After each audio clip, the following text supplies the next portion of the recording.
있습니다. 지금도 저희들에게 말씀해 주시고 저희들은 그 말씀을 언약으로 붙잡고 주의 복을 누리게 해 주심을 믿사오며 감사를 드립니다. 세계복음화를 향한 렘넌트 운동의 그 이유와 그 당연성과 그 축복을 저희들 하여금 귀에 들려지고 마음의 언약으로 잡혀질 수 있도록 축복하여 주시옵소서. 예수님의 이름으로 감사하며 기도하옵나이다. 아멘. 창세기 39장입니다.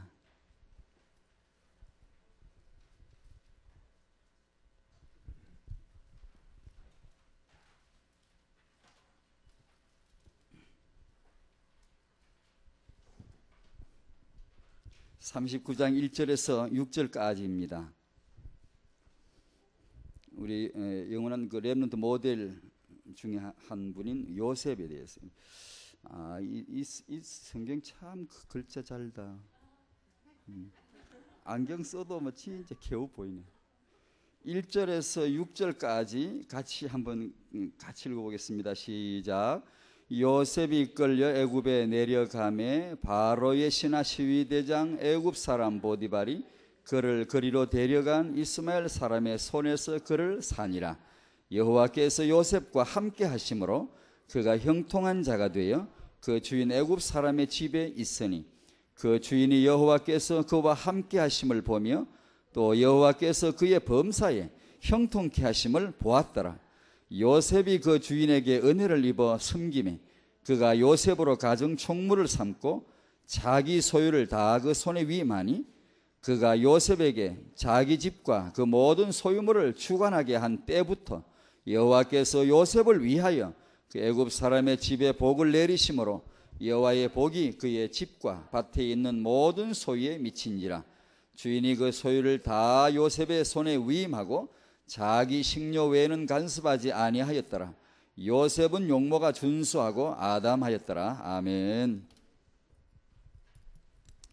익히 잘 아는 말씀입니다. 본문입니다. 그 중에서 특히 하나님과 사람이라고 하는 그런 그 두 단어에 좀 주목하려고 합니다. 오늘 그 같이 나눌 메시지가 렘넌트 성장의 그 모델로서 하나님과 사람에게 라는 내용입니다. 그리고 우리들의 후대를 육아를 해야 세계복음화를 위한 렘넌트로 육아를 해야 되는데 세계복음화를 위한 렘넌트는 하나님의 언약 속에 들었고 그분의 비전 속에 들었고 성도의 육아 속에 들었거든요. 그래서 그 육아를 좀 보겠는데 렘넌트 출발이 가정인데 최초의 공동체가 가정인데 이 가정에서 우리가 육아를 위해 유의해야 될 것이 많지만 그 중에 가정 예배를 한번 두고 보자. 그렇게 말씀을 아마 이게 이제 우리 청년 자매 분들도 계시고 젊으신 부부도 계시겠지만 제가 이런 말을 몇 번 들어봤거든요. 전문직 여성하고 집에서 애나 키우는 엄마 나중에 뭐 하고 싶으세요? 전문직 여성은 아침에 옷 탁 깨끗하게 입고 화장 예쁘게 하고 탁 먼지 털면서 출근을 탁 하고 또 퇴근 때 되면 퇴근을 탁 하고 또 월급도 딱 받고 자기 돈도 있고. 근데 이 엄마는 출근 시간도 없고 퇴근 시간도 없고 애 키우는데 화장이 그렇게 필요하지도 않으니까 그냥 늘 깨지자고 옷도 그냥 아무거나 입고 그냥 애기를 늘 안고 있어야 돼. 업고 다니고. 예. 그래 이제 전문직 자기 이웃의 친구나 동료나 이웃의 전문직 여성을 바라보고 참 부럽다. 부러운 그런 눈으로 바라보는 그런 경우, 실제 말하는 것도 들어봤고 그런 현상이 참 많더라고요. 아마 청년들도 내가 앞으로 이렇게 아주 전문직 여성으로 아주 활발하게 내가 활동할 그런 계획은 많이 세워도 내 시리 가가지고 집에 집구석에 처박혀 가지고 애기나 내가 키워야 되겠다 이런 생각은 별로 잘 안 하는 것 같아요. 근데 가만히 제가 이제 사례를 보거나 훌륭한 어머니들이나 훌륭한 후대를 잘 잘 이렇게 건사하고 이렇게 양육시킨 그런 분들의 사례를 책을 통해서나 인터뷰를 통해서 이렇게 좀 이렇게 알아보니까 우리가 많이 좀 착각을 하고 있더라고. 우리 보통 우리들은 별로 이제 전문적인 그런 지식이나 학문이 딸리고 결여되고 좀 뭐 별로 갖춘 게 없는 여자들은 집에 애 하나 키우고, 뭔가 좀 갖춘 여성들은 나가서 활동을 많이 하는 그런 걸로 착각을 많이 하는 것 같아요. 그런데 진짜 바깥 전문도 그리고 자기 내적인 가정도 후대에도 성공한 그런 분들을 한번 찾아보십시오. 보십시오. 진짜 갖출 걸 갖춘 여성들이 오히려 집에서 애를 키워야 됩니다. 다 그런 분들이에요. 할 일이 없어가 집에서 애나 키우다 보니까 애가 어쩌 출세했다, 이게 아니고 어느 누구 못지 않는 여성, 전문 여성들이에요. 갖춘 게 있는, 진짜 갖춘 게 있는 그 여성의 애를 키워야 되거든요. 진짜 하나님의 그 렘넌트 계획 속에서 그 후대를 하나님이 보시는데, 그 후대 육아와 그 후대 비전을 위해서 그 전문 지식과 그 경력을 거기다 봉사를 해, 거기다 헌신을 진짜로 해야 될 때 그긴데요. 진짜 그 여성으로서, 어머니로서의 최고의 실력은 이 육아입니다. 육아. 남성도 마찬가지입니다만 특히 그 중에서 아무래도 여성 비중을 좀 높이 두니까 지금 여성 얘기를 좀 하고 있습니다. 복음이 안 되면 뭐 다른 게 문제가 아니고, 일단 복음이 안 되면 사람은 멸망할 수밖에 없죠. 우리는 이게 이 놀라운 하나님의 복음을 이미 들었고 믿었기 때문에 세상 보는 눈이 그래서 이제 보이죠. 복음이 아무리 가져도, 저 사람이 뭘 별걸 다 가져도 복음이 없는 걸 보니까 멸망 안에 있구나, 재앙 안에 있구나. 심판을 받는데 그 시시한 심판이 아니에요. 이 세상에서 재앙받지만 지옥이란 말이에요. 그러니까 복음이 안 되면 인간은 멸망할 수밖에 없다는 이 눈을 열어주셨지요. 감사하죠? 게다가 태영아 메시지를 여기다가 이제 좀 붙여봅니다. 후대가 안 되면 지속이 안 되죠. 아무리 언약이 위대하고 비전이 커도요. 불꽃놀이 간혹 하더라고요. 보면 저 한강가에서 펑 했다가 와 했다 착 죽고, 와 아주 그걸 재밌다고 모여들고 돈을 들여서 터뜨리는 거 보면은 저는 그게 별로 안 좋아하거든요. 그 와 할 때야 좋지. 그러나 저도 그런 감정은 있지만 의도적으로 안 좋아해요. 그거 참 재미없거든요. 근데 아무리 위대한 언약이라도 비전이라도 불꽃놀이처럼, 우리가 보통 보면 한 4, 50년 열심히 사역하는 게 뭐 얼마, 4, 50, 6, 70년, 7, 80년이라고 합시다. 우리는 대단히 긴 것 같지만 장구한 역사 속에서 보면 불꽃놀이에 불과하거든요. 와 했다 꺼져버리거든요. 없어요. 역사 속에 그런 단체들 한번 조사해 보면 나와요. 아주 이름이 유명한 분들 뭐 이게 불꽃놀이 같아요. 그러니까 내가 4, 50년, 6, 70년 하니까 이건 대단한 것 같지만, 뭘 다 크게 다 할 것 같지만 사실은 불꽃놀이처럼 반짝하고 사라지는 건데 그걸 잘 우리가 모르는 것 같아요. 모르니고 후대에 대한 이 지속의 의미를 잘 모르기 때문에 결국은 실패하게 되죠. 사사기야 그야말로 불꽃놀이죠. 와 했다가 금세 없어져 버리더라고요. 성경의 긴 역사를 놓고 보면 우리는 뭐 4, 50년 막 아주 대단한 부흥을 하면 야 이거 진짜 엄청나다, 세계복음 되겠다 싶지만 역사를 통해 보면 한 점이거든요. 한 점에 불과하거든요. 그러니까 다락방에서 이 다락방이 한참 잘 될 때 렘넌트 운동에 매진을 하려고 하는 이것은 정말 그 놀라운 시간표인 것 같아요. 놀라운 그런 맥을 짚어낸 시간표인 것 같아요. 이미 이제 노쇠지거나 이게 이제 다 이제 뭐 좀 이제 시간표가 다 지나갈 즈음에 막 부랴부랴 급하게 하는 게 아니고 한참 잘 될 때 미래를 대비하는 거. 이것은 굉장한 시간표인 것 같아요. 놀라운 그런 시간표인 것 같아요. 그 후대를 우리가 바라봐야 되는데 비전을 우리 챙겨야 되겠는데 먼저 성경에서 렘넌트 성장의 그 기록표를 한번 보겠습니다. 우리 그 생활 기록표 있듯이 이 아이가 뭐 성격이 어떻고 뭐 성경에 보니까 시대적인 렘넌트들의 성장 기록표가 나오죠. 예수님, 하나님과 사람에게. 자, 이게 정말 이게 중요한 것 같더라고요.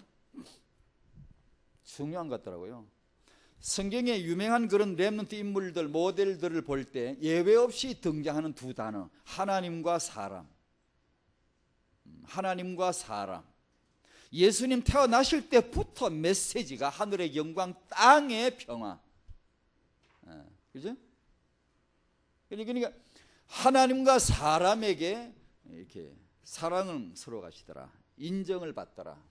이게 이제 오늘 읽은 이 요셉의 경우도 이런 측면에서 보니까 요셉이 누구냐 하면 하나님이 함께 하셨고 하나님의 은혜가 임한 그런 렘넌트였고 그 다음에 그것만 있으면 됩니까? 그 주인에게 갔을 때, 그 집에 갔을 때 그 주인에게 인정을 받죠. 우리가 주님께만 예배하면 됩니까? 직장 가서는 어떻게 할 수 있죠? 상사에게나 동료에게서는 인정받을 수 있나요? 요셉이 받은 그 위대한 그 비전을 이루어 가신 하나님의 손길이 요셉으로 하여금 가는 현장에서도 사람들에게 은혜를 입게 하고 인정을 받게 하시더라면 그게 은혜죠. 진정한 은혜죠. 이제. 그죠? 만약에 요셉이 창세기 39장 며칠 3절 4절 가다가 보면 요셉이 하나님이 요셉과 함께 하셨는데 그러나 그 주인에게는 찍혔더라. 뭐 맨날 이렇게 떼먹고 하다가 뭐 이렇게 삥땅 치다가 아니면 뭐 이렇게 게으르다가 아니면 그러다가 찍혔더라. 이렇게 기록이 되면 안 되잖아요. 안 되잖아요. 다니엘도 여호와께서 다니엘로 하여금 환관장에게 은혜를 입도록 긍휼히 여기면 친절히 대해주도록 유다 그 소년 포로들을 관리들이 그거 뭐 그렇게 친절하게 뭐 이렇게 잘 대해줄 이유가 별로 없잖아요. 하나님의 은혜죠. 사무엘도 2장 26절에 아이가 자랄 때 특징이 뭐냐? 하나님과 사람들에게 사랑을 받는 거예요. 인정을 받는 거예요. 그런 모습이 꼭꼭 나오더라는 얘기죠. 제가 군대 복무할 때 이런 경험을 했습니다. 뭐 이게 남 얘기라 좀 하긴 합니다만, 그러니까 군에 가면 그 군정 업무를 담당하는 직분이 있습니다. 군대 그 교회를 관할하고 이렇게 설교도 하고 주일날 예배드린도 하고 그런 역할을 하는데 그 신학 대학생이 와가지고 그 군정 업무를 하는 분이 있었는데 설교도 잘하고 뭐 아주 훌륭해. 그런데 딱 하나 문제가 뭔가 하니 사람들한테 욕을 얻어먹어요. 그거가 다 욕을 해요. 아이 저 뺀질이 요령꾼 이 말담은 막 말빨은 얼마나 센지 이길 수가 없고 사람들 말이 그냥 우리가 직장 가서라도 이제 현장에서 말빨이 세면 안 되겠지. 우린 예수가 없거나 언약이 없는 사람은 말빨이라도 세야지. 차라리 말 잘 못하는 게 낫고요. 더듬거리는 게 더 낫고요. 쑥맥 같은 게 오히려 더 나을 수 있어요. 왜냐하면 증거가 있다면. 증거가 중요하지 말빨은 그리 중요하지 않거든요. 그러니까 뭐 말로 하가 시비를 따지고 맨날 따지니까 뭐 옳고 그름을 따지고 시비를 따지고 말로 해가 늘 다 이기니까 안 좋아해요 사람들이요. 그러니까 이게 증거가 안 되죠. 제가 한때 직장 생활을 조금 이제 신학 가기 전에 좀 신학을 좀 늦게 했거든요. 늦게 하고 신학 졸업하기 전에 또 단독 목회는 또 일찍 나갔는데 그 이제 많이 봤어요. 많이 봤는데 일본 사람들도 있었고 회사 근무를 같이 이렇게 했는데 아침에 출근할 때 그냥 어젯밤에 뭘 하고 싸돌아다녔는지 그냥 오만 인생 얼굴이 그냥 차여버려. 그러니까 뭐 넥타이도 삐뚤어져가지고 발은 천근만근 무거운도 그냥 그것도 한 5분 10분 넘게 질질 끌고 겨우 막 힘들어 인생이. 그리고 12시 지나고 나면 서서히 눈에 총기가 들어오기 시작하면서 퇴근 시간이 가까우면은 이제는 눈이 번쩍번쩍합니다. 딱 시계 봐도 퇴근 시간이 가까우면 완전히 살아나요. 생기 발랄하게 살아났다가 뭐 출근은 늦게 퇴근은 빨리 이게 좌우명 같이 막 이렇게 퇴근 시간이 되면 그냥 총알처럼 탁 나가버리고 자기 이득이나 자기 권리, 자기 주장을 아주 칼날처럼 하고 그런 걸 좀 많이 봤어요. 좀 나이 어려서 그때인데 그때 저는 일본 사람들 보고 많이 느꼈어요. 야, 이거 참 일본 사람하고 붙으려면 이거 진짜 보통 문제가 아니다 싶더라고. 많이 다르더라고요. 근데 이게 로마서 14장 18절에 그리스도를 섬기는 자는 하나님께 기뻐하심을 받으며 사람에게도 칭찬을 받느니라. 그걸 꼭 붙여놨단 말이에요. 붙여놨단 말이에요. 고린도서 8장 21절에 이는 우리가 주 앞에서만 아니라, 참 이 말씀이 중요해요. 주 앞에서만 아니라 사람에게도 그래요.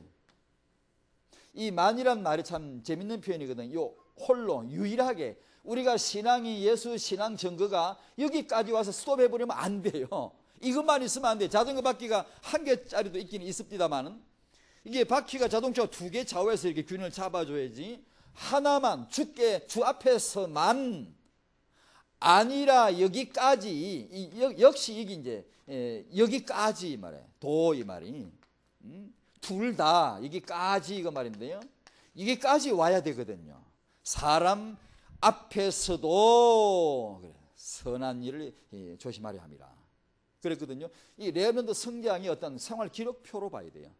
우리 아빠 엄마들이 부부 우리가 이렇게 준비를 하고 기도를 하고 우리 레몬드 그림을 이렇게 그려줄 수 있도록 해줘야 되겠죠.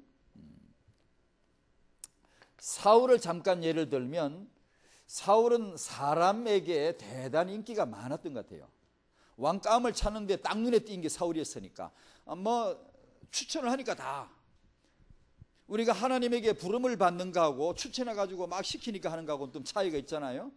근데 간혹 그런 분들이 있죠. 이게 정말 내적인 하나님의 부르심이 확실해야 되는데 주위에서 막 이게 믿음 좋은 것 같으니까 막 해봐라 해가지고 했다가 나중에 사울은 패가 망신했습니다. 사람들이 추천해가 네 왕감이다, 네 왕해라 해가지고 지가 왕감 된 줄 알고 했다가 패가 망신해서 완전히 그 다음 대까지 완전히 다 망해버렸습니다. 사람들에게는 인기가 있었지만 하나님은 나는 이미 너를 버렸노라 그러더라고요. 다윗 같은 인물은 하나님이 정말 함께 하시는 표가 있고 사람들도 그를 인정하는 그런 주위의 그런 모습이 보이더라고요. 자, 이 렘넌트 유가 이 하나님과 사람에게 맞추기 위해서는 뭐가 필요한 거 아니? 복음이 필요하다. 복음으로 자라가야 된다. 한번 따라해 주실까요? 복음이 내 아이 유가다. 예, 복음이 곧 유가다라고 그렇게 믿으셔야 되겠습니다. 우리가 다른 걸 유가라고 정의를 내리기 전에 복음 그 자체가 그 안에 유가가 들었다 그렇게 봐야 됩니다. 그러니까 불신자는 신분이 마귀 자녀요, 그 현재 상태를 청진기를 대보니까 죄와 허물로 죽어버린 시신이요, 그의 심판이 지옥이요, 될 일이 아니지. 그런 학교에서 세계복음할 인물이 나올 수는 없겠죠. 하나님이 기대하시는 않겠죠. 만인을 사랑하시는 구원의 대상이지만 오직 한 길 예수만이 그리스도시다라고 하는 이 복음이 그 안에 유가의 지혜, 유가의 능력도 들었다. 그렇게 믿길 바랍니다. 아멘 크게 하세요. 그게 믿어야 그 복음이 내 유가에 빛을 주시지. 그죠? 그 다음에 이 유가에 정말로 하나님에게 통할 수 있는 유일한 유가가 복음이라면 사람들에게 통할 수 있는 이 유가에 있어서 훈계와 규범이 참으로 중요하다. 그러니까 창세기 1장 27절 이런 요소를 볼 때 인간이 얼마나 위대한지 약간만 건드려주면, 우리가 자유를 노엽게만 하지 않는다면, 잘만 문 열어준다면, 안내를 해준다면 하나님의 신적인 요소가 인간에게 무한하게 개발이 되겠죠. 정말 인간은 창세기 3장이 아무리 독해도요, 하나님의 형상이 더 독합니다. 더 강합니다. 복음은 더 강합니다. 창세기 3장이 마귀가 아무리 강해도요, 인간은 복음으로 은혜 받게 돼 있어 구조가요. 은혜를, 복음을 만나면 인간은 엄청나게 달라지게 되어 있어요. 지금 저 인간이, 아니 저 인간이 사람 되겠나 싶어도요, 아닙니다 여러분요. 복음이 와 닿으면요 어떻게 변할지 모릅니다. 사람은 그런 요소가 꽉꽉 차 있습니다. 창세기 1장 27절, 하나님의 형상대로 하나님이 지으신 브랜드가 너무 뛰어납니다, 인간은. 그래서 한때 타락하거나 한때 문제 있다고 함부로 보면 안 됩니다. 청년들 보면 뭐 때로 뭐 정말 마음에 안 들게 행동하죠. 아니 괜찮습니다 여러분.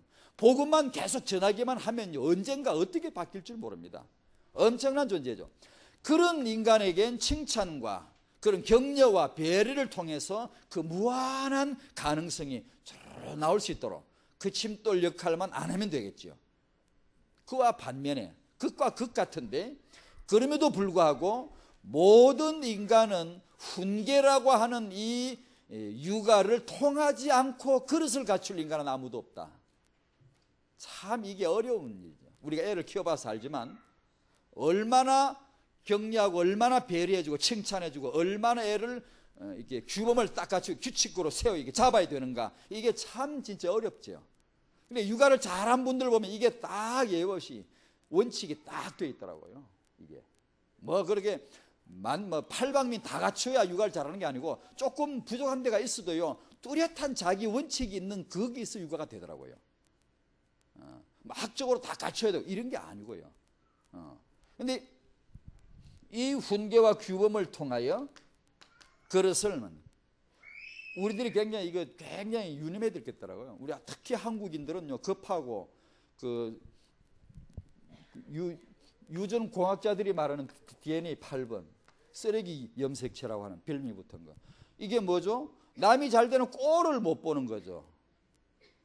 그냥 시비를 걸고 싸우고 편을 가르고, 이게 뭐 운전하다 조금 수틀리면 세워놓고 나와서 막 악을 쓰고 막 이렇게.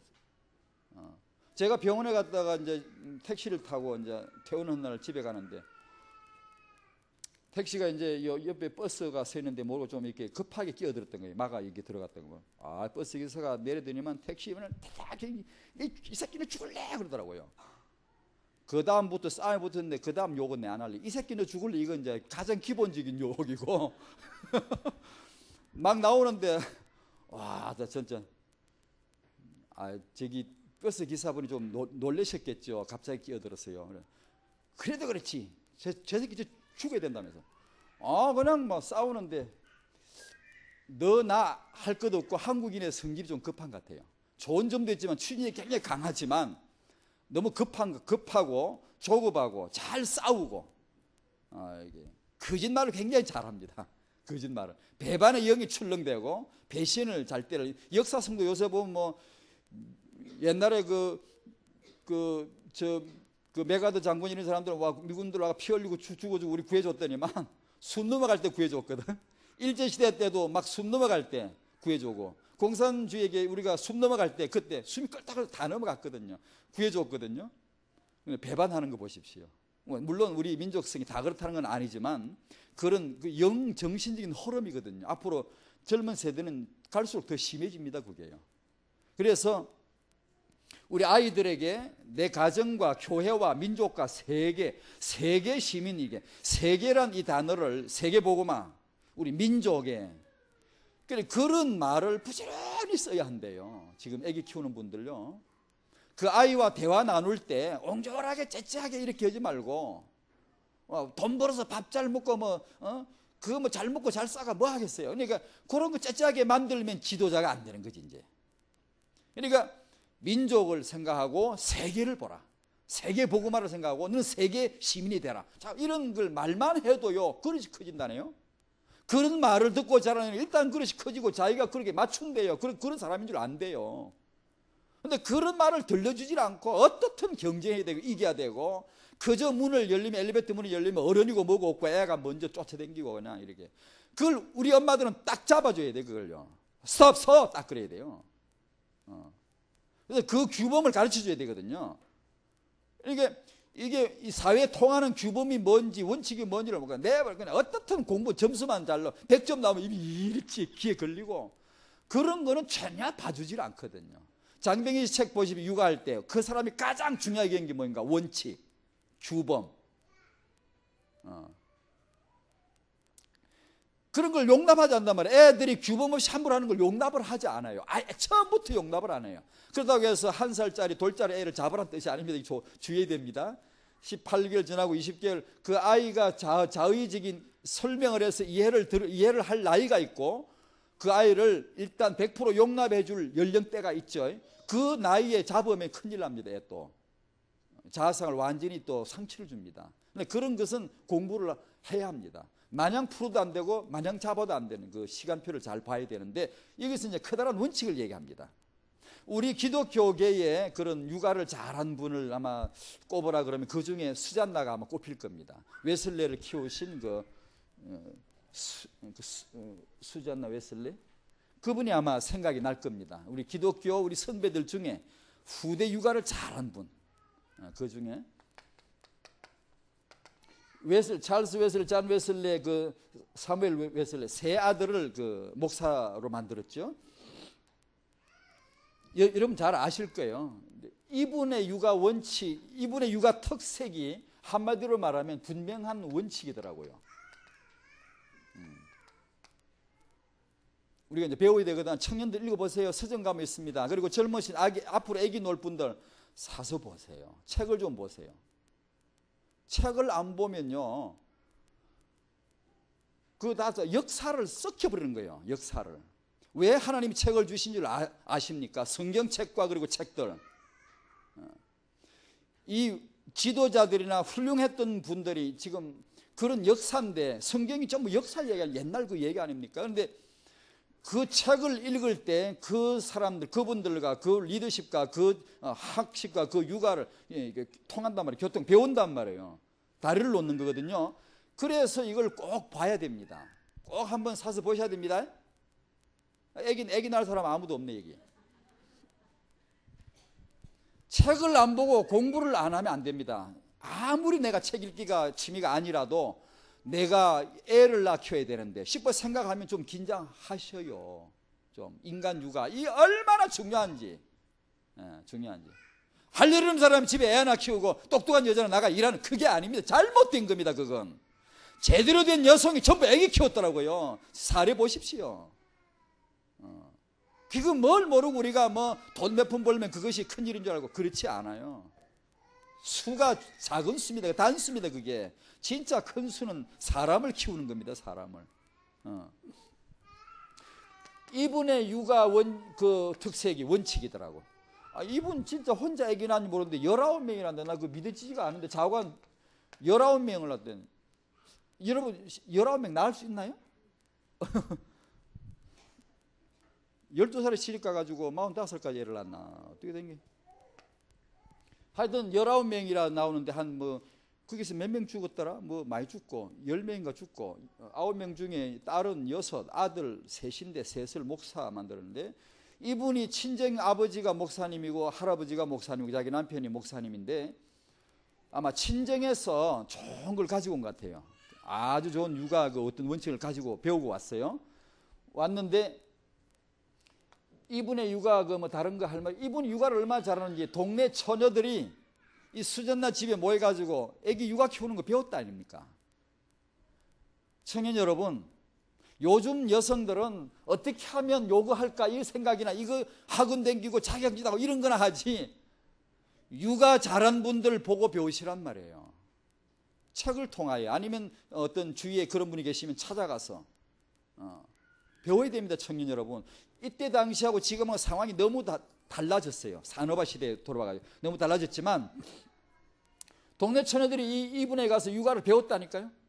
이분의 이 원칙이 잠자는 거, 음식 먹는 거, 엄마 앞에서 딱 먹고 끝내게 만드는 거, 잠을 제 시간에 딱 재우는 거, 뭐 울면서 떼를 쓴다든가 울면서 말하는 건 들어준 적이 한 번도 없다. 뭐 이런 원칙 절대 안 들어준다. 원칙이 원칙.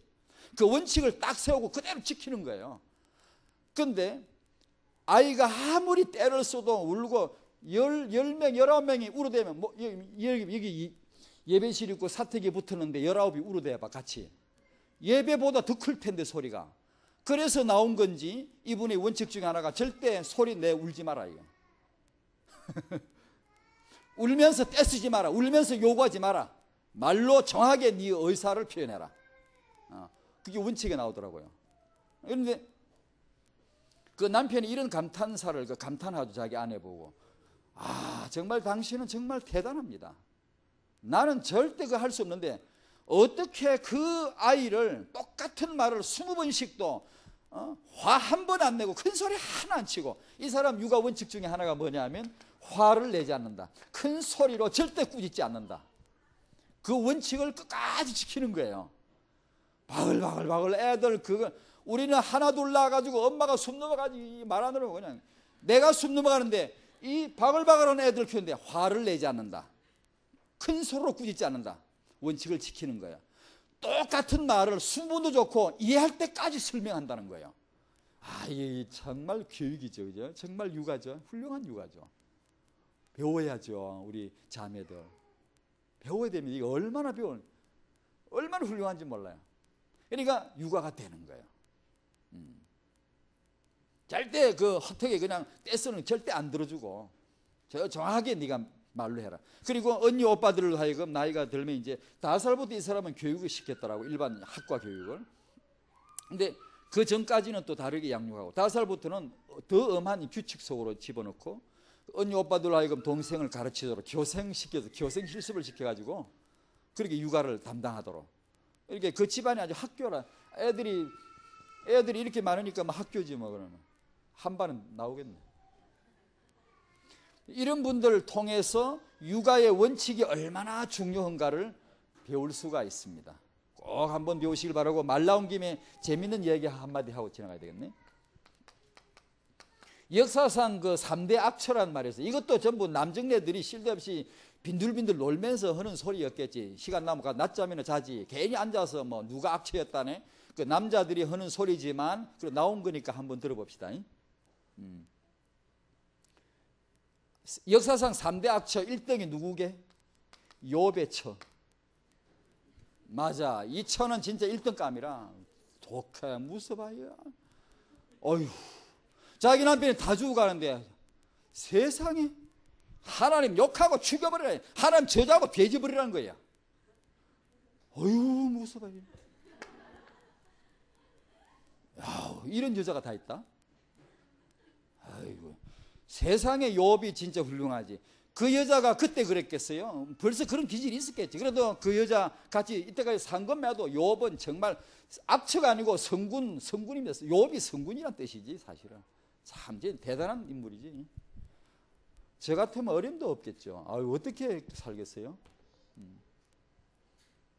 두 번째 2등이 누구냐 하면 소크라테스 처라네요. 그 처가 그렇게 악질이었대요. 남편을 그렇게 괴롭히고 야단을 했다는구만. 그래서 이제 기록에 보면 이렇게 돼서 하도 처가 악질이니까 못되게 구니까 소크라테스가 젊은 남자들하고 놀아놨다. 이 소크라테스는 동성 연애자예요. 나이 젊은 남자 청년들 모아놓고요 동성 연애질 했어요. 근데 저는 그렇게 안 봐요. 자기 아내가 뭐 아주 거칠고 나쁜 짓 하니까 동성 연애했다. 아니, 본래 인간 자체가 나빠. 이건 윤리 기준도 없고 나쁜 게, 머리만 똑똑해가지고 대단한 철학자인 것 같지만 형편없는 인간이요.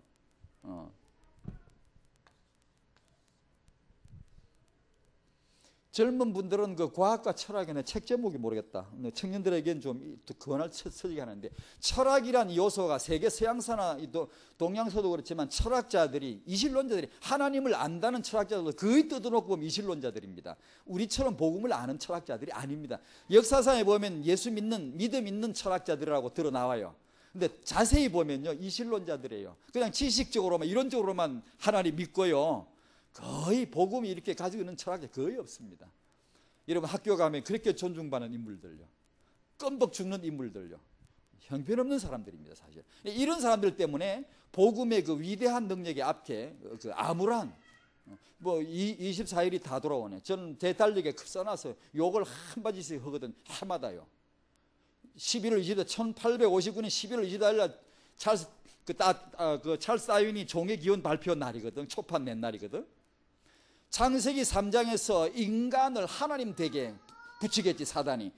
찰스 다윈은 종의 기원에서 인간을 짐승으로 만드는 창세기 3장 제2의 창세기 3장적 사건이라고 봐도 좋습니다. 그 사건은 기독교사에 가장 적그리스도적인 악영향을 끼친 책입니다. 이게요. 근데 그날 되면 그 주간에 욕 되게 하죠. 저는 계속 욕을 하죠. 여러분, 사단이 정말로 잔치한 날입니다. 그날이. 우린 대적해야 되걸요. 그런 철학자들, 학식자들이 어떤 짓을 했는가를 보면요, 청년들의 주목에 복음의 힘이 들어가야 돼요. 여러분, 우리 청년들에게서, 렘넌트들에서 정말 학자들 나와야 되고, 인물들 나와야 되고, 리더십 가진 지도자들이 나와야 되거든요. 그런 네피림 거인들을 이론이면 이론으로, 글이면 글로, 책이면 책으로, 실력이면 실력으로 능히 이길 수 있는 그런 지성인들이 나와야 돼요. 그게 렘넌트 운동의 사실 숨은 전략이기도 하고요. 그 나와줘야 되거든요.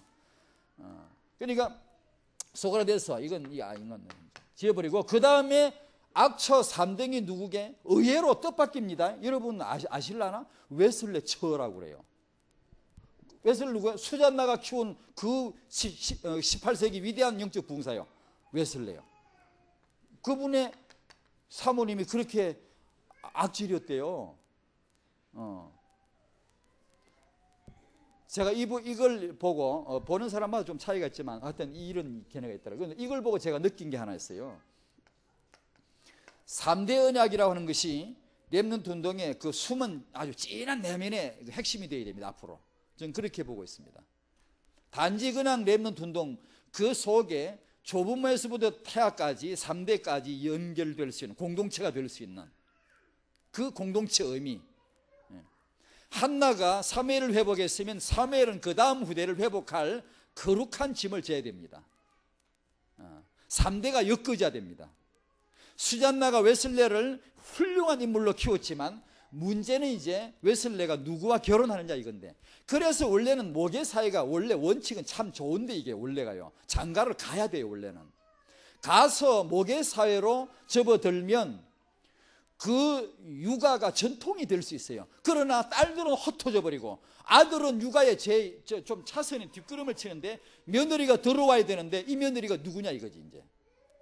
그러니까 그 한나의 그 전통이, 이 수잔나의 전통이 이어가려면 이 시어머니가 며느리까지 잡고 언약을 붙잡아야 되고 그 다음 손주까지 봐줘야 되는 언약이 3대로 묶이는 운동, 이것이 정말 필요하다. 그걸 느꼈고요. 남성도 역시 똑같이 중요하지만 이런 경우에 여성의 역할이 얼마나 중요한 걸 깨닫고, 여성 교육, 남자 똑같습니다만은 렘넌트 공동체 안에서 우리 자매들을 모아놓고 이런 메시지와 전문인들의 강의, 이런 걸 앞으로 이런 수잔나 같은 분이 나오시기 바랍니다. 다시 말하면 다락방의 젊은이들이 이분에 가서 육아를 배울 수 있도록, 저는 타영아 사역자가 아니라고 저는 여기고 있습니다. 저는 그거 할 자격이 없고 아직 그건 아닙니다. 이런 타영아 사역자가 나오기를 저는 소망하고 기도하는 사람이죠. 정말로 복음과 그리고 자기 육아 현장을 가지고 사람들이 배우려고 모여드는 그런 타영아 사역자, 후대 사역자, 이게 이제 이 젊은 분들에게서 나와야 됩니다. 이 사역자가 품으십시오. 그런 비전을 젊은 분들이 품으십시오. 많이 우리가 워낙 이 다락방 안에, 이 렘넌트 안에 워낙 너무나 탁월한 놀라운 하나님의 비전이 꽉꽉 차 있기 때문에 기도하면 되실 겁니다. 여러분이 젊은 분들이 품고 기도 자꾸 하고 또 책도 자꾸 보고 이렇게 뭔가 이렇게 정리도 해보고 자꾸 준비하면 좋은 응답들을 주실 거예요. 이런 분들이 나와야 되거든요.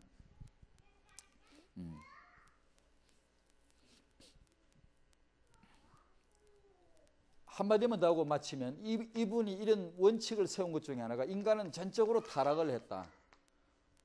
아이들 보고. 그러므로 이 아이들의 의지를 그냥 내버려두면 안 되고 하나님의 의지에 반드시 복종시켜야 된다. 그래서 고집을 꺾어라 이런 말을 써요. 아이의 고집을 꺾어라, 그런 말 쓰는데요. 그런 원칙들을 가지고 있더라고요. 영적인 자기 신앙적인 원칙을 가지고 했더라고요. 두 번째, 렘넌트 육아입니다. 렘넌트 육아에 있어서 중요한 것이 뭘까? 우리 교회 안에 성도님들 자녀 육아할 때 중요한 게 뭘까? 가정에서의 예배를 생각해 보자는 겁니다. 가정에서의 예배. 가족들이 모여서 어제 교회 모여서 공동체를 이루고 예배를 드리고 똑같이 가정으로 옮겨가도록, 가정에서 예배하는 그것이 그대로 이루어지도록, 그지? 교회에서 우리가 공동체로 모여 찬송을 하고 기도를 하고 말씀 은혜를 받듯이 그걸 가정으로 그대로 옮겨가도록. 가정 예배는 너무 잘 익히 아세요. 아시면서도 의외로 이렇게 왜곡되어 있거나 딱딱하게 굳어져 있거나 아니면 못하고 있거나 그런 분들이 많아서 이걸 가정에서 이걸 회복하자. 예배를 회복하자. 렘넌트 육아에 뭘로 육아할까? 예배로 육아하자 얘기입니다. 예배 갖고 육아가 되도록. 참 이거 진짜 잘 기억해야 돼요. 우리가 영재 교육 프로그램이니 그런 거 해가 유대인 따라잡을 수 있으라고 생각하십니까? 아닙니다. 결코 그게 아닙니다. 유대인의 그 가정 문화와 육아 문화와 그 내면에 보이지 않는 흐름이 있습니다. 흐름, 분위기. 그걸 우리가 만들어야지. 그거 만들려면 시간이 필요해요. 렘넌트 운동 1년, 2년 좀 숙성돼야 됩니다. 이게 금방 인물 나오는 거 아닙니다요. 그래, 1위 1비 해서도 안 됩니다. 누가 하나 뭐 인물 나도 검색에 1위 1비 금방 다 된 것처럼 할 필요도 없고요. 뭐 좀 안 된다고 금방 내 육아 아이가 금방 좀 다 틀리거나 그럴 필요도 없습니다, 여러분. 없고 차근차근히 굉장히 전략인데 멀리 포석을 놓는 겁니다. 이게 반드시 되어질 수 있는 하나님의 계획이기 때문에 멀리 포석을 놓고 차근차근 가야 되기 때문에 그래 그런 분위기를 만들고 흐름을 만들어야 되지. 유대인들 안에 우리와 같은 복음 언약은 아니지만 저들 나름대로 독특한 유대인 흐름이 있거든요. 안식일을 지키고 율법을 그렇게 외우고 하는 그 흐름이 있단 말이에요. 그 전통 가운데서 계속 유지가 된단 말이에요. 우리가 복음을 받은 성도님들이 진짜 해야 될 게 가정 안에 이 흐름입니다. 이 흐름. 이걸 우리가 만들어주자는 얘기입니다. 그게 육아지. 그 흐름 안에서 아이가 크다 보니까 영적인 그릇이 되는 것이지. 그냥 그런 건 안 되고 말로 이렇게 몇마디 해가지고 이게 기술로 가지고 테크닉으로 가르쳐가지고 뭔가 천만이죠. 우리가 해봐서 알잖아요. 키워봐서 알잖아요. 아이들은 우리 이게 짧은 말로 되는 게 아니라는 거 우리가 알잖아요. 이미요. 애 키운 분들 너무 잘 알잖아요. 우리 자체가 교회 예배를 그대로 옮겨가 줘야 되겠죠. 그래서 거기서 하나님을 높여드리고 거기서도 회개하고 거기서도 기뻐하고 찬송하고 이렇게 거기서도 말씀으로 은혜를 늘 매일 받아야 되거든요. 교회는 주일날 한 번 오지만 수요일날 오지만 또 다른 모임 오지만 집에서는 매일 이게 뿌리입니다. 풀뿌리예요. 이걸 못 살리면 주일날은 꼭 와야지 또. 꼭 오기는 오는데 굉장히 힘들게 올 수도 있어요. 힘들게. 늘 매일 말씀 받아보고 강단 메시지를 매일 확인하고 매일 그래 포럼 오다가 주일날 오면 얼마나 재밌겠어요. 그래? 그러니까 아이를 축복하는 길은 예배다. 이 예배를 회복하자 그 얘기입니다. 진짜 우리 청년 여러분 혼수품이 뭐가 중요하죠? 여러분이 홀로 다락방 되어지는 게 혼수품 그거 안 하고 뭐 하이마트 가고 그런 혼수품 말고 여러분이 예배가 되어지는 거 이게 혼수품. 신랑 각시한테 물어봐야 돼. 예배가 되어지냐? 정말 홀로 다락방이 되어지냐? 서로 확인해. 이게 정말로 앞으로 렘넌트 하나님이 렘넌트 더 주시면 더 받을 이게 준비가 된 것이지. 안 그러면 애 낳아봐요. 어떡하려고? 그러니까 이 준비가 되어지도록 가장 안전한 환경이 예배다. 그러니까 예배를 통하지 않고는 이 아이를 지킬 수가 없다. 이렇게 정의 내려야 돼요. 세 번째로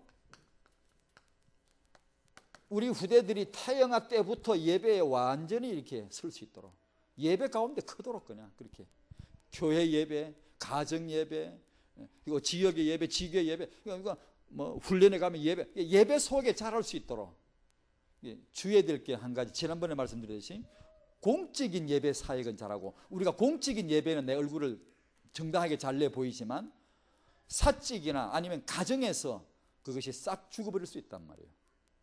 그러면 육아는 어렵죠. 육아는 없죠. 그러니까 가정에 그대로 예배가 들어가줘야 돼요. 찬송하고 거기서 기도하고 말씀 읽고 말씀 보니까 너무 은혜가 되고 이게 엄마 아빠가 막 그렇게 돼야 된단 말이에요. 아멘. 타영아 때부터 시편 71편 17절에 하나님이여 나를 어려서부터 교훈하셨어요. 잠언 22장 6절에 마땅히 행할 길을 아이에게 가르치라. 신명기 4장 9절에 네 아들들에게, 네 손자들에게. 우리 할아버지 할머니들이 잘 들으셔야 되겠죠. 왜 할아버지 됐게요? 왜 할머니 됐게요? 손자들 가정예배 전통적인 책임져 줘야 돼요. 다들 오거라 앉거라 해가지고 뭐 혹시 집안 일이 있어가 모이거들랑 할아버지가 딱 다들 모이거라 예배로 딱. 그러니까 문화를 뭐 어디 모이면은 무슨 예를 들면 저같이 아파서 병원을 간다 그러면 그것도 예배거리. 누가 애 학교 입학하면 그것도 예배거리. 누가 아파도 예배거리. 좋아도 예배거리. 다 언제든지 그런 분위기를 만들면 좋겠어요. 항상 예배로 답을 찾는다. 예배로 우리는 해결한다. 예배로 하나님 앞에 묻는다. 예배로 인도받는다 이거예요. 뭐든지 무슨 거리든지 그냥 예배를 붙이는 거예요. 뭐든지 분위기를 늘 그렇게 만들어 보는 거죠. 그렇게. 이게 몸에 배지 않으면 힘들죠. 그런데 됩니다. 목표 가지고 해야 됩니다. 이거 해서 거기서 애가 크는 거예요. 렘넌트가 크는 거예요. 결론. 자, 예배가 없는 그 가정은 정말 대적 원수한테 완전히 노출됐다고 봐야 돼요. 영적인 원수, 사단 마귀, 하늘의 악한 영들, 세상 풍조 이런 거 완전히 노출되어 있고 막을 방비책이 없다. 그렇게 봐야 돼요. 차라리 이 예배가 없는 가정은 차라리 지붕 없는 날아가 버린 노천의 애기나 키우는 게 더 낫다고 봐야 된다. 그 정도로 가정에서는 필수품으로 육아 환경에 절대적으로 예배를 중심에 놓자. 그래 이제 젊은 분들이 이제 모이면 이제 포럼을 그때 들어가야 돼요. 그럼 예배 잘못하면 딱딱하거든요. 또 그런 걸 어떻게 할 건가는 포럼을 많이 한번 이렇게 해보십시오. 이렇게 부드럽게 하고도 재밌게 하는 거. 우리들은 그렇잖아요. 저도 그래요. 막 사람 떠들고 막 웃고 막 오만 근육을 다 움직이면서 떠들고 놀다가 자 예배합시다. 찬송 102장 하면은 감사 막 주 예수보다 더 귀한 것은 무슨 이 찬송하는 금세 그렇게 막 즐겁고 재밌고 막 이러다가 예배합시다. 주 예수보다 더 귀한 것. 참 이네. 왜 그래? 우리 문화가 그렇기는 하지만 문화가 원래 좀 그렇긴 해도 그 참 좀 이상해. 이상해. 가만히 이렇게 뭐 그 시무룩하게 있다가도 예배합시다. 그러면 주 예수보다 더 이래야 됐긴데. 이상 우리는 거꾸로 한단 말이야 항상. 그러니까 아이들 키울 때 저도 그런 경험은 많아요. 제가요. 딱딱하게 했던 경험들이 추억이 있어요. 이리 와 앉아. 그런 추억이 있어요. 이제 좀 지나서 고쳤습니다만 그러면 애들 질립니다. 가정예배 골 때리는 거다 이거. 가정예배 이거 뒷골 땡긴다 이거. 애들이 그리 딱 이미지가 생기면 참 큰일입니다. 그러니까 그런 점은 포럼을 잘 해가지고 태영아 때나 어린이 때 모일 때 부모님들이 어떻게 가정예배를 재미있고 예배는 딱딱할 필요가 없잖아요. 재미있게 자연스러우면서도 재미있게 찬송. 누가 기타를 칠 줄 알면 기타를 탕탕 치면서 이렇게 막 찬송을 막 소파 앉았다 방바닥에 앉고 소파 앉은 사람 뭐죠 선 사람 이렇게 뭐 이렇게 찬송을 부르고 이게 좀 분위기를 부드럽게 하고도 자연스럽게 하면서도 기도는 기도대로 하고 포럼대로 할 수 있는 그게 뭔가 한번 연구를 해봐야 돼요. 서로 정보를 주고받고 우리 이렇게 하니까 되더라, 우리 이렇게 좀 안 되더라 등 정보를 나누어 가지고 만들어 줘야 되겠습니다. 그 다음에 지도자들 이게 우리들 성도님들 후대가 너무 중요하니까요. 이걸 뭔가를 보셔야 됩니다. 이게 들려져야 되고 보여져야 되고 마음의 언약으로 잡혀져야 돼요. 후대 중요합니다. 이걸 간과해서는 절대 안 됩니다. 성경에서 위대한 그런 인물들이 가장 뼈아프게 실패한 그곳이 바로 이곳입니다. 렘넌트요 성도의 후대입니다. 그걸 뻔히 보고도 또 우리는 당대 비전 중심, 개인 중심, 개인 사명 중심으로만 한다면 이 사사기 병이 또 도집니다. 그러니까 우리 지도자들, 성도님 전부 다 말하는 거예요. 전부 다 우리 후대 회복의 비전을 봐야 되겠다. 공동체, 렘넌트 공동체 비전 정말 시대적 소명입니다. 시대적 명령이고 제가 요 근래 읽으면서 은혜 받은 것 중에 하나가요. 우리가 이렇게 둘이 대화를 하거나 할 때 어떠한 상대방이 똑같은 말을 반복을 하면 듣는 사람이 이게 지금 뭐 중요한 얘기를 하는구나. 핵심에서나 본부 훈련에서나 강단에서 어떤 메시지가 반복이 되면 그분이 반복해서 뭘 말씀하시면 그거 뭐 중요한 게 있구나라고 우리가 벌써 느끼잖아요. 상대방이요. 뭐 중요한 게 있겠네. 귀에 이게 청종을 해야 되듯이 성경을 읽다 보면 하나님이 반복해서 하시는 말씀이 때로 나와요. 반복해서. 그러니까 성경을 한 장만 읽으면 모르는데 쭉 읽어보면 그게 딱 눈에 그러죠. 아까 하나님이 아까도 이 말씀 하시더니만 한 주 전에도 이 말씀 하셨는데 이것이 반복이 되는 게 있더라고요. 그러면 느낌이 딱 오죠. 이 중요한 어떤 잣대구나. 이게 어떤 그 사인이구나. 그 중에 하나를 보았는데요. 요 지난주에 읽으면서 재앙과 축복. 저 사람이, 저 집안이, 저 단체가, 저 교회가 재앙이 있겠냐, 축복이 있겠냐. 그것을 보는 사인이 있더라고. 사인이. 그 표가 있더라고요. 표가 딱 두드러지는 게 하나님이 하시는 어떤 거룩한 버릇이라고 해야 돼요. 그분의 습성이요.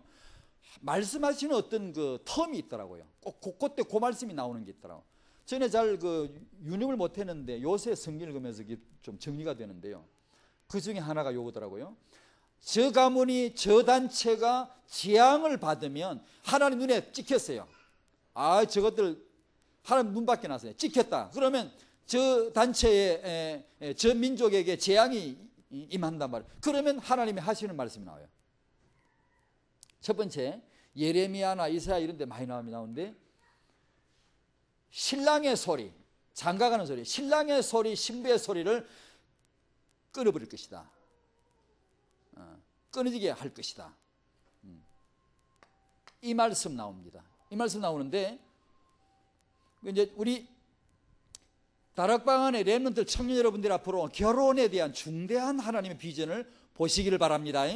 정말 신랑의 그 소리, 신부의 소리, 즐거운, 이게 뭐 재앙 받는 사람은 장가도 못 가나요? 그런 뜻보다는 정말 우리들 청년들은 결혼에 대한 하나님의 이유, 렘넌트 운동 안에 들어있는 결혼의 비전, 이유, 이걸 아시기를 바랍니다. 거기서 은혜 받으시기 바랍니다. 결혼이 뭔지 결혼 준비를 안 해요, 청년들이요. 후대가 뭔지 이 수잔나 집에 처녀들이 가서 미래 자기 후대를 어떻게 키울까를 배우려고 하는 이런 사람들이 있었는데 전혀 그런데 관심도 없고 미래 세계보고만 후대 비전도 뭔지를 모르고 다만 자기만 알고 있다든가 결혼에 대한 이런 시원한 비전이 열리지 않는다든가 이러면 그 가문이 재앙이라요. 재앙.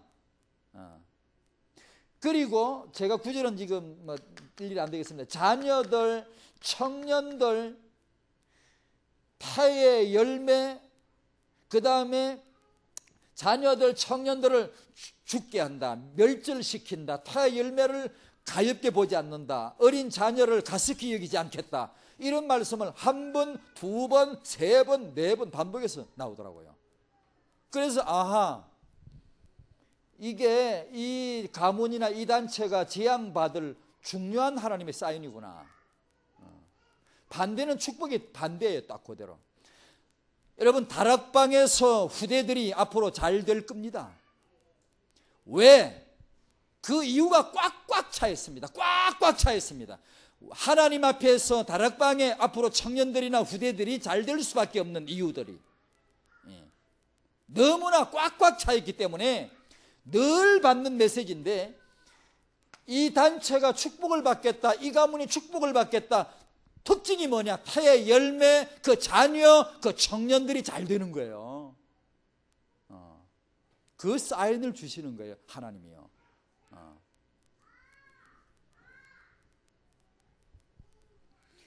예레미야 35장 읽다가 레갑 족속을 보고 전 참 놀랐습니다. 이 부분을 나중에 3대 언약에서 한번 이 본문을 사용해야 되겠다 싶은데요. 레갑 족속을 덜먹이더라고 하나님이요. 예레미야야 레갑 족속을 모아놓고 포도주를 먹으라고 하면 권해봐라. 테스트 해봐라 이 얘기지. 그러니까 알겠습니다. 그렇게 하니까 레갑 족속들이 포도주를 마시라 그러니까 레갑 족속들이 후대 레갑은 갈렙의 후대들이거든. 요수와 갈렙 둘 중에 두 사람 있잖아요. 그 중에 갈렙 후대 레갑의 아들 요나답 이렇게 그 조상이 뭐라고 유언을 했냐면 너희들은 우리 가문은 포도주 마시지 마라 명했단 말이에요. 그런데 그 한마디 한 것이 사람이 한마디 했는데요. 후대 한참 지나온 후대들이 그 원음을 그 첫 음성을 그대로 지키고 있어요. 저희들은 우리 조상이 명했기 때문에 마시지 않겠습니다. 딱 그러더라고요. 하나님이 그렇게 아시고 테스트를 해보라는 거예요. 하나님이 열나셨어요. 너무 열이 나셨어요. 그러면서 예레미야에게 메시지를 주시면서 예루살렘 내 백성 유다 이것들은 이 레갑 족속은 자기 조상 사람이 한마디 했는데 지금까지 지키고 있지 않냐. 내 백성은 내가 여호와가 그 좋은 축복의 말씀을 반복해서 수없이 내가 반복해서 말을 해도 듣지 않는다 이것들은. 그래서 내가 바벨론으로 포로되게 해야 되겠다. 기억해야 되겠다. 이 말씀을 하실 때 레갑 족속을 비유로 이렇게 갖다 대어놓고 유대인들에게 지금 강한 메시지를 주시더라고요. 이 레갑 족속을 보고 느낀 게 있어요. 하나님이 이 족속을 마지막 그 장의 마지막까지 이렇게 축복하더라고. 너희들이 네 조상의 한 말을 그렇게 잊어버리지 않고 그렇게 유념하고 기억하고 이제까지 지켜왔으니까 너희 후손들이 대대로 내 앞에 섰을 것이다. 축복을 받을 것이다. 여기 우리 렘넌트 운동 잘 기억하셔야 됩니다. 우리가 어떤 강단에서나 이렇게 주어지는 그 중요한 언약들 있잖아요. 중요한 비전 있잖아요. 국지관, 딱 선이 뚜렷한 그런 복음, 세계복음화, 일천제자, 20가지 훈련, 중요한 이 렘넌트 운동, 이런 중요한 것들이 이것을 우리 선대들은 1세대들 책무가 뭔가 하니 레갑 족속이 되어야 되거든요. 이걸 후대들에게 중심을 실어가 온전히 다 실어가지고 유언을 해야 되고 명해야 되고 대대로 이걸 지켜라. 렘넌트 운동을 해라. 렘넌트 운동에 예를 들면 산업인 같으면 렘넌트 운동에다 너가 돈을 어떻게 써란다든가 렘넌트 운동에 어떻게 하란다든가 하여튼 이런 굵직한 비전을 후대에게 반드시 넘겨줘야 되고 후대들이 이것을 붙잡고 가게 해야 된단 말이에요. 이게 렘넌트 운동이에요. 이게 사사기 이기는 유일한 방법이에요. 레갑 족속이 바로 그걸 한 거예요. 우리 너무 잊어버리잖아요. 우리는 이게 너무 귀한 축복의 언약들을 받고는 집에 가서 잊어버리고 육아에 써먹지 못하잖아요. 아이들 후대 골수에 박혀야 돼. 레갑 족속처럼 절대 잊어버리지 않고 원음 그대로 언약을 기억하고 수선대후 선대를 전혀 잊어버리지 않고 그 선대를 그대로 지키고 그 언약을 그대로 지키는 이 운동이 지금 렘넌트에서 골수의 후대들에게 안 박히면 우리 단체가 앞으로 어떻게 되겠어요? 지금. 그러니까 렘넌트 운동의 이유가 바로 거기 있다는 거죠. 우리 후대들이 잘 될 겁니다. 정말 잘 될 겁니다. 조금만 우리가 이렇게 따라가 주면 틀림없이 복받을 시간표가 왔습니다. 네 번째로 렘넌트 운동에 우리가 받을 축복이 뭔가 하니 민수기 14장 12절 그 중에 받을 축복 중에 하나 우리보다 더 크고 강한 나라가 설 것입니다. 이게 정말 미래 비전입니다. 우리보다 더 크고 강한 후대가 회복될 줄로 믿습니다. 가정마다 예배가 회복되는 은혜가 또 잘 되는 가정은 더 은혜가 넘치는 가정 예배, 그 가정에서 말씀이 정말 임하는 그런 재미가 있는 축복이 있으시길 바라고 후대들에게 주의 축복이 가득하기를 주의 이름으로 축원드립니다. 하나님 아버지 감사드립니다. 이게 우리 청년들이 정말 그 하나님의 말씀 가운데서 그 믿음의 영역을 넓혀주시고 내면의 영역을 넓혀주셔서 큰 비전과 가까운 세밀한 언약과 이걸 볼 수 있는 눈이 열려서 저들의 결혼과 그리고 저들의 미래 후대까지 미리 내다볼 수 있는 진정한 렘넌트들이 될 수 있도록 주의 축복을 내려 주시옵소서. 우리 부모님, 조부모님들 이 렘넌트 육아의 진정한 복음으로 육아하는 것과 그리고 정말 말로 훈계를 가장 지혜롭게 할 수 있는 그런 육아를 배울 수 있도록 귀가 열리고 마음이 정말 마음의 언약이 잡혀지는 그런 축복이 임하게 하여 주시옵소서. 모두 세계비전교회 교회 개교의 렘넌트 운동 그리고 본부를 향한 렘넌트 운동 모두가 큰 축복을 받게 하여 주시옵시고 지역에 놀라운 기념비적인 교회가 될 수 있도록 주님 역사하여 주시옵소서. 예수님 이름으로 기도하옵나이다. 아멘.